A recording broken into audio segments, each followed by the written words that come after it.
벌써 10월입니다. 세월이 얼마나 빨리 지나가는지. 책 읽기도 좋고 바깥 나들이 하기도 좋고 아주 좋은 계절에 함께 예배로 나갈 수 있는 이 은혜 주심에 감사합시다. 주님의 은혜가 여러분과 여러분 가정 위에도 함께 하시기를 축복합니다. 지난주에 이어 이번 주에도 우리가 함께 읽었던 본문의 말씀은 요한복음 2장입니다. 가나 혼인잔치집에 포도주가 떨어졌을 때에 주께서 물로 포도주를 변화시켜서 잔치를 흥하게 한 기적의 사건이 기록된 본문입니다. 그런데 이 본문을 기록한 저자 사도 요한은 이를 기적이라 말하지 않고 표적이라 이야기합니다. 사건은 기적인데 사건에 대한 기록을 표적이라 불렀습니다. 지난주 말씀드렸다시피 기적은 기적을 통하여, 즉 초월적 능력을 통하여 예수가 하나님의 아들 되심, 절대적 권능자이심을 드러낼 때 하는 용어가 기적입니다. 반면에 표적은 기적을 일으키고 난 이후에 그 감춰진 의미를 드러낼 때 쓰는 용법이 표적입니다. 그래서 영어를 보면은 사인이라 이렇게 말합니다.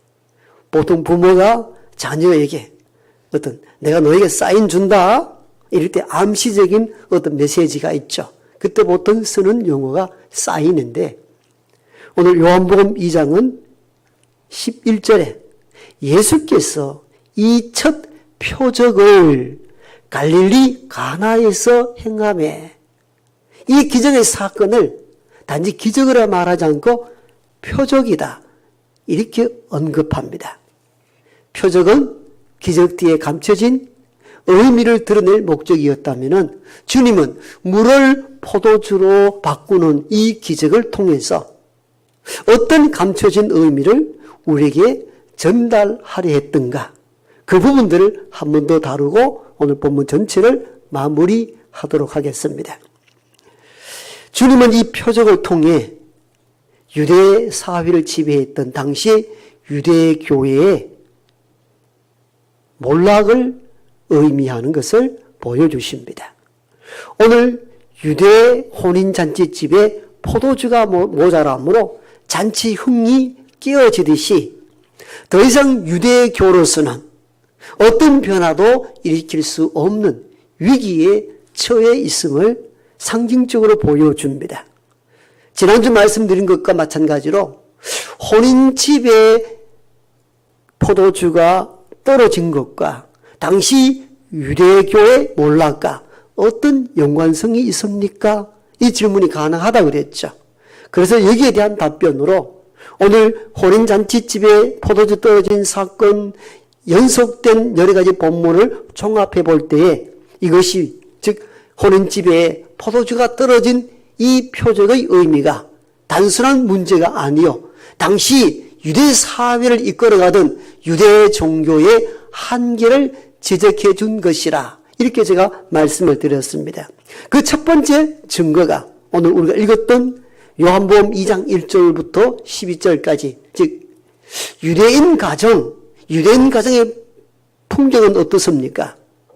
정결 예식에 쓰이는 돌 항아리 6개가 있었다는 이 그림을 보면은 그 유대의 혼인잔치집도 유대교의 정결 예식 속에 살아왔던 그 가정 형태를 충분히 볼 수가 있습니다. 그러한 가정에 포도주가 떨어진 이 비유를 통해서 가정 내, 즉 정결 예식을 지내지만도 더 이상 뭔가 변화를 시도할 수 없는 한 가정의 곤고한 입장을 드러내줍니다. 이어서 12절부터 시작되는 본문은 성전 정화 사건이지요. 6월절 가까이 되어서 주께서 성전에 올라갔더니 성전에는 예배하는 소리나 기도하는 소리가 없고 소와 양을 매매하는 소리가 들끓습니다. 주께서 분노하시어 상을 띄었고 채찍으로 그들을 쫓아내시면서 하시는 말씀이 내 집을 즉 만민이 기도하는 집을 장사하는 집으로 만들지 말라. 이 성전을 헐라.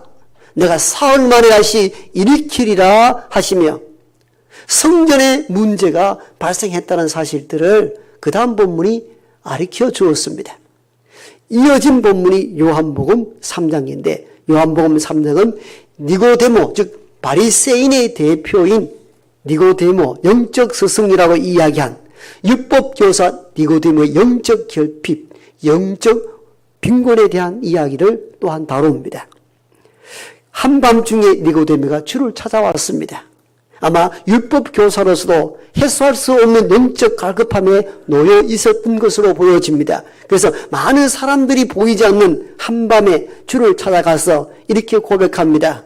선생은 하나님으로부터 온 사람인 줄 내가 압니다라고 고백합니다. 놀라운 신앙의 고백을 하죠. 그때 주께서 니고데모에게 이렇게 이야기합니다. 거듭나십시오. 거듭나야 하나님 나라를 볼 수 있습니다. 니고데모가 율법교사로서 평생 바리새인으로 살았지만도 이 메시지를 처음 들었던지, 아니 선생님, 내가 어떻게 하면 어머니 뱃속으로 다시 들어갔다가 태어날 수 있습니까? 이렇게 엉뚱한 질문을 하게 됩니다. 거듭남이 무엇인지에 대해서도 알지 못했던 영적 결핍과 빈곤에 빠져있던 당시 율법교사의 한계를 보여줍니다. 따라서 우리는 이 본문을 통해서 혼인잔치집에 포도주가 떨어진 이 상징적 사건이 왜 당시의 사회를 이끌어가던 유대계의 한계를 지적하고 있는가, 이 맥을 세 가지 본문을 통하여 제가 증거를 드렸습니다. 유대 사회 속에 정결 예식으로 이끌어가던 혼인집에 포도주가 떨어진 한계, 기도 소리가 끊임없이 진행되어야 될 성전은 소와 양을 매매하는 소리가 들끓는 성전에 무너진 이 소리들, 율법교사는 바른 하나님의 말씀을 선포해야 되는데 거듭남도 알지 못하는 영적 빈곤과 결핍에 빠져 있어 유대교의 핵심 요소인 정결 예식, 성전 중심, 율법의 말씀, 이 세 가지 기능이 전혀 제 기능을 발휘하고 있지 못하다는 연결된 이 세 개의 본문을 통하여서 혼인집에 포도주가 떨어서 잔치집에 망해가듯이 유대 사회를 주름잡고 있던 유대교의 모든 뿌리가 뒤흔들리고 있다는 이 한계를 이야기합니다. 이게 혼인집에 포도주가 떨어진 사건을 통하여 주께서 보여주고자 한 표적 가운데 하나입니다. 그럼 이 유대교의 한계를 어떻게 극복 가능할까요? 그러면 유대교의 한계는 구체적으로 무엇입니까? 먼저는 정결 예식에 대한 한계입니다. 이게 유대교의 한계입니다. 유대인들에게 있어서는 유대 율법에 의하면 성전에 들어갈 때, 집에 들어갈 때 항상 이 돌 항아리 안에 놓여있는 물로 손과 발을 씻어야 했습니다. 왜? 하나님 앞에 불결하게 갈 수 없다는 겁니다. 하나님 앞에 항상 청결하게 깨끗한 모습으로 하나님 앞에 서야 된다는 것입니다. 이게 유대인의 정결 예식입니다. 그래서 정결 예식에 쓰이는 물은 항상 성전 앞이나 집 입구에 이 항아리에 물을 담아두는 것으로 시작이 됩니다. 그런데 이 물은 겉만 씻는다는 거예요. 손과 발은 씻을 수 있다는 겁니다.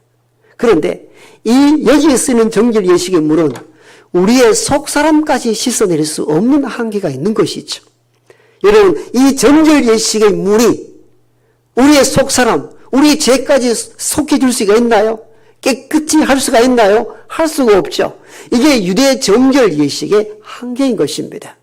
그런데 주님은 이 정결 예식에 있는 물을 포도주로 바꿨다는 것입니다. 뭘 말합니까? 질적 변화를 이야기합니다. 여러분, 우리는 기적 가운데는 복음서를 읽어보면 양적 변화도 막 일어나죠. 떡 5개와 물고기 2마리로 5,000명 먹였을 때 이런 양적 변화죠. 동일한 것이 계속 많아지는 기적인데, 오늘 물이 포도주로 바뀌었다는 것은 뭘 말합니까? 양적 변화가 아닙니다. 질적 변화가 일어났습니다. 질적 변화는 어떻게 가능하냐는 것입니다. 질적 변화는 예수 그리스도 안에 있을 때만 가능합니다. 그래서 주님은 정결 예식에 쓰이는 물을 변하여 포도주 되게 하신 것입니다. 이는 단순 기적만 말하라는 것이 아니고 표적, 계속 강조했잖아요. 기적 뒤에 숨겨져 있는 은밀한 비밀을 나타내고자 하는데 그 비밀이 뭐냐? 물을 변하여 포도주 되게 하듯이 예수 그리스도 안에 있을 때만 질적 변화가 일어난다는 것입니다. 더 쉽게 설명을 드리면은 이 항아리의 물은 너희 몸만 씻을 수 있다는 겁니다. 그러나 그것이 유대교의 한계라는 것입니다. 정결 예식으로 손가락을 아무리 씻는다 할지라도 너희 속사람을 씻어낼 수 없다. 죄까지는 씻어낼 수 없다는 것입니다. 물의 의미가 무엇입니까? 물은 단순히 씻음에 대한 상징적 의미입니다. 이제껏 유대인들이 정결 예식으로 돌항아리에 있는 물로 손가락을 씻어서 내가 깨끗하게 되었다고 생각했으나 그게 유대교의 한계라는 것입니다. 손발은 깨끗이 할 수 있으나 너의 속사람, 너의 죄까지 속해질 수 없다는 겁니다. 이 정결 예식에 그런적인 변화가 일어나지 않고는 절대 인간의 죄를 속할 수 없다는 것입니다. 그리하여 주님은 이 표적으로 물을 변하여 포도주 되게 하신 것입니다. 그런데 여러분 놀라지 마십시오. 이 본문을 천천히 읽어보면 우리는 어떤 것을 알 수 있는가 하면은, 자, 여러분, 주님은 물을 떠다가 다시 돌 항아리에 채우라 합니다. 그리고 이 물을 떠다가 손님들에게 갖다 주라 했더니 포도주가 되었습니다. 뭔가 이상하다는 생각 한 적이 없습니까? 왜 이런 방식을 취합니까? 이 돌항아리 물은 어떤 물입니까? 마시는 물을 저장하는 물탱크입니까? 손발 씻는 물을 담는 돌항아리입니까? 여러분, 우리는 손발 씻는 물의 통과 사람이 마실 수 있는 물의 통이 구분이 됩니다. 그런데 주님은 이상한 방식으로 물을 포도주로 바꿉니다. 우리가 상식적으로 물을 포도주로 바꾼다 했을 때 어떤 방식이 더 좋을까요? 하인들에게 우물물을 떠오라. 그런 우물물을 바로 사람들에게 갖다 주라. 이게 상식적이지 않습니까? 그래 맞는 거죠. 그런데 주님은 이 상식을 깨뜨립니다. 이렇게 하라는 겁니다. 하인들에게 물을 떠오라. 떠왔더니 돌항아리에 채우라. 돌항아리에 물을 붓습니다. 그리고 돌항아리에 있는 물을 사람들에게 갖다 주라는 겁니다. 그래도 이상한 느낌이 없습니까? 이게 이 표적을 일으키는 근원적인 비밀입니다. 이 정결 예식의 물은 사람의 겉만 씻을 수 있다. 속은 씻을 수 없다. 궁극적으로 이 정결 예식, 유대인이 생각하는 정결 예식이 근원적으로 질적으로 변화가 일어나야 된다는 겁니다. 이 물은 사람의 겉만 씻었다면은 이제 내가 너희들에게 주는 이 선물은 속까지 씻을 수 있다는 겁니다. 이 영적 온전한 질적 변화 없이는 결코 인간을 새롭게 할 수 없고 인간의 죄를 속해줄 수 없다는 것입니다. 물은 씻음에 대한 상징이라면 포도주는 어떤 의미입니까? 내적 변화가 일어나는 메시지이기도 합니다. 사람이 물을 몇 통 먹어도 아무런 변화가 일어나지 않습니다. 그러나 포도주 술은 몇 잔 마셔도 바뀝니다. 내적 변화가 가능하다는 이야기입니다. 따라서 정결 예식에 쓰이는 유대교의 이 물은 씻어도 사람 겉만 깨끗이 할 수 있을 뿐이다. 이게 유대교의 한계, 정결 예식의 한계다. 이 한계를 극복하기 위해서는 어떻게 가능한가? 예수 그리스도 안에 있어만 가능하다는 겁니다. 그래서 주님은 물을 변하여 포도주로 바꿉니다. 이는 기적을 보여주기 위한 단순한 사건이 아니고 물이 변하여 포도주 된 이 사건을 통하여 유대계 정죄 예식의 한계를 극복하고 그리스도 예수 안에 주어진 속죄, 죄를 속여줄 수 있는 능력이 죽기로 말미암는다는 사실을 선포한 사건입니다. 진정 그렇습니다. 이 세상의 문은 우리 몸만 깨끗이 할 뿐 속사람은 깨끗이 할 수 없습니다. 우리의 속사람을 깨끗이 할 수 있는 유일한 길, 죄를 속할 수 있는 유일한 길은 오직 예수의 보혈의 빛밖에 없는 줄 믿습니다. 그래서 우리가 예수를 믿는 겁니다. 그래서 오늘 제가 제목을 예수밖에 없다는 이 의미를 달았던 의미가 여기에 있는 것입니다. 주밖에 없는 것입니다. 주만이 우리를 새롭게 하고 예수를 믿을 때만이 우리의 죄가 속해지시고 정결한 인간으로 만들 수 있는 유일한 구원의 길인 줄 믿습니다. 우리가 예수님을 믿되 잘 믿어야 합니다. 그냥 예수 믿었더니 마음이 편안하고 마음이 안정되고 심리적으로 불안감이 없어도 좋다. 심리적 위안을 주기 위해 주께서 오신 분이 아니십니다. 물론 그것도 포함합니다. 궁극적인 것은 인간의 죄를 속해줄 수 있고 인간을 깨끗이 할 수 있는 유일한 분은 오직 예수님밖에 없습니다. 우리가 주님을 믿을 때에 이 근원적인 이 믿음을 잃어버려서는 안 됩니다. 그래서 우리가 왜 예수 합니까? 그분만이 우리를 새롭게 하고 그 예수만이 나를 깨끗이 할 수 있는 유일한 구원자이기 때문입니다. 그래서 예수님 하는 거죠. 따라서 유대교의 돌 항아리에 있는 정결 예식의 이 물은 절대 사람을 깨끗이 할 수 없습니다. 겉만 깨끗이 할 뿐입니다. 참된 변화, 직접 변화는 그리스도 예수 안에서만 일어납니다. 그렇다면 우리가 이 사실을 믿는다면 이제부터는 그냥 외식적으로 믿는 것이 아니라 참으로 주님만이 내 죄를 사할 수 있고 참 주님만이 내 인생을 직접으로 변화시킬 수 있는 유일한 분으로 믿는다면 우리는 이제 주의 말씀대로 행하며 살아야 합니다. 그렇지 않으면 우리에게 역사가 일어나지 않습니다. 여러분, 주님께서 하인들에게 물을 포도주로 변화시킬 때도 똑같은 방식으로 한번 질문해 봤어요. 하인들에게 물을 떠오라. 우물물을 떠왔습니다. 그 우물물을 사람들에게, 손님들이 갖다 주라 하는 것이 훨씬 상식적이라 말씀을 드렸잖아요. 그 주님은 하인들에게 어떻게 명령합니까? 물을 떠다 도랑아리에 채우고 도랑아리에 있는 물을 손님들에게 갖다 주라는 겁니다. 이 도랑아리 물은 손과 발을 씻는 물을 저장하는 탱크인데, 그런데 이것을 하인들은 다 알았다라고 본문 하반절에 기록되어 있어요. 즉 하인들은 이 도랑아리가 어디에 쓰는지 압니다. 이 도랑아리 물은 손과 발을 씻는데 사용되는 줄 아는데 하인들은 어떻게 합니까? 그 물을 채워다가 그 물에 있는 물을 떠서 사람들이 갖다 준다. 여러분, 사람이면은 이성적으로 생각을 해야 될 것 아닙니까?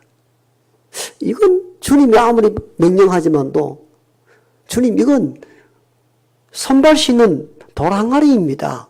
왜 여기다 물을 부어가지고 다시 떠서 갖다 주라 합니까? 깨끗한 우물물을 그냥 갖다 주면 더 안 좋습니까? 할 법 하잖아요. 그런데 하인들은 이 도랑아리가 어디 쓰는 도랑아리인 줄 알면서도 거기에 물을 붓고 주님 말씀대로 그 물을 떠서 주었더니 물이 변하여 포도주가 되었습니다. 이건 뭘 의미하는지 우리는 알아야 합니다. 주님의 온전한 변화, 주님의 역사는 주님의 말씀을 따르는 것에 임합니다. 여러분, 아무리 이성적으로 잘한다 할지라도 난 그것 안 맞아 하고 거부하고 말씀대로 따르지 않아야 할 때는 그 어떤 주의 역사도 우리에게 임하지 않습니다. 그래서 주의 어머니는 이미 이 사건이 일어나기 전부터 하인들에게 5절에 이렇게 명령합니다. 여러분, 이게 참 놀랍죠? 주께서 무슨 말씀을 하시든지 그대로 하라. 여러분, 이 본문과 주님이 하신 명령과는 매우 일치성을 가지고 있습니다. 놀랍죠? 주님이 무슨 말씀을 하시든지 그대로 하라는 겁니다. 이 말의 의미를 이해해야 합니다. 네가 이성적으로, 논리적으로 이해가 되지 않는 명령이 주어진다 할지라도 주님 말씀대로 해보라는 것입니다. 여러분, 이게 우리에게 어려운 것이 뭐냐면은 현대인들은 다 과학적 사고를 합니다. 과학적 사고라는 것은 입력한 것이 논증될 때 결과물이 동일한 게 처음 했던 결과물이 10번, 100번 해도 동일한 결과가 나올 때 이를 우리는 과학적이라 이렇게 이야기합니다. 그러므로 현대인들은 과학적 사고를 합니다. 다 논리 계산에서 이런 데이터, 답이 나올 때 받아들입니다. 그게 아닐 때는 안 받아들이려 합니다. 신앙의 구조도 그런 패턴으로 지금 흘러가고 있어요. 그래서 신앙과 과학의 문제를 어떻게 접근하고 조화시킬까도 신앙의 화두이기도 합니다. 그만큼 현대인들은 과학적 사고에 몰입되어 있다는 겁니다. 그러므로 과학적 사고에 몰입된 현대인들은 주님이 말씀이 올 때도 항상 과학적 생각을 합니다. 이게 말도 안 되는 이야기야. 그러므로 우리는 우리가 받아들일 수 있는 건 받아들이고 버릴 건 그냥 버립니다. 그러다 보니까 우리 과학적 사고 가운데 신앙인들은 그냥 잠잠히 가긴 가는데 주의 큰 역사나 주의 큰 은혜를 입지 못할 때가 종종 많습니다. 왜? 주의 역사는 주의 말씀을 행하는 데 임하기 때문입니다. 여러분, 우리는 이 부분을 놓치지 말아야 합니다. 현대 과학 시대 속에 살아가는 이 시대 속에서도 주의 역사는 주님의 말씀을 믿고 행하는 곳에 임합니다. 여러분, 주의 어머니가 하인들에게 무슨 말씀을 하시든지 그대로 하라. 그 주께서 물을 떠서 항아리에 채우고 항아리에 있는 물을 다시 떠 주어라. 그렇게 하인들이 주께서 하신 말씀대로 행하였더니 사람들이 먹고 깜짝 놀랍니다. 특히 연회장이, 즉 잔치를 책임지고 있는 책임 지배인이 신랑을 찾아갔습니다. 대개 보면은 처음에는 좋은 술을 냈다가 사람이 취하고 난 뒤에는 술의 도수를 알지 못하니까 술 맛을 모르니까 그때는 안 좋은 술을 내는 것이 보통이거든. 여러분, 회사 다녀보신 분들 회식할 때 어떻습니까? 특히 술상무들은 좋은 집에 이 대상자들과 함께 술 대접하고는 나중 되니까 알고 보니까 술값이 몇백만 원 나왔는데 나중 보니까 처음에 좋은 양주 내더니 나중에는 술 가짜 명물을 내더라. 그런 분들 이야기 많이 들어봤거든요. 저도 회사 다니면서. 그게 보편적인 일이라는 거예요. 보편 잔치집은 처음에 좋은 술 내가지고 술이 이빠이 돼가지고 취한 후에는 안 좋은 술을 보통 내는데 어떻게 이 집에는 처음보다 더 좋은 술을 냈는가? 이렇게 신랑에게 놀라서 지배인이 이야기합니다. 잘 보십시오. 포도주가 처음보다 더 나은 포도주가 나왔다는 것을 뭘 말합니까? 예수님이 임할 때 처음보다 나은 인생이 펼쳐진다는 사실을 암시적으로 선포한 메시지이기도 합니다.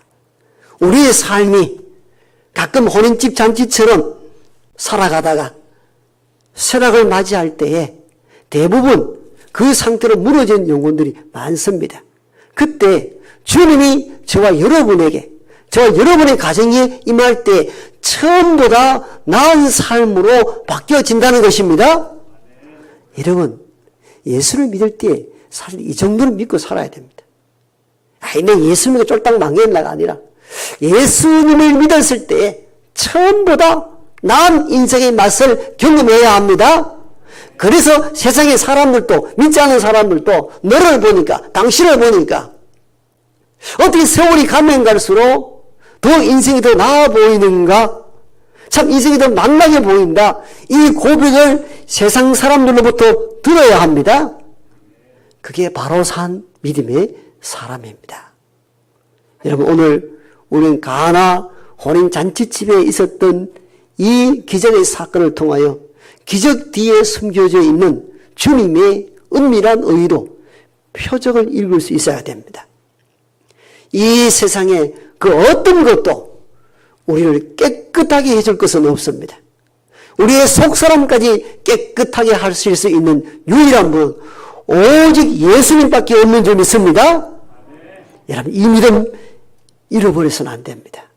그리고 예수님을 만난 인생, 예수님을 모신 가정은 처음보다 나은 인생, 처음보다 나은 가정이 될 줄 믿습니다.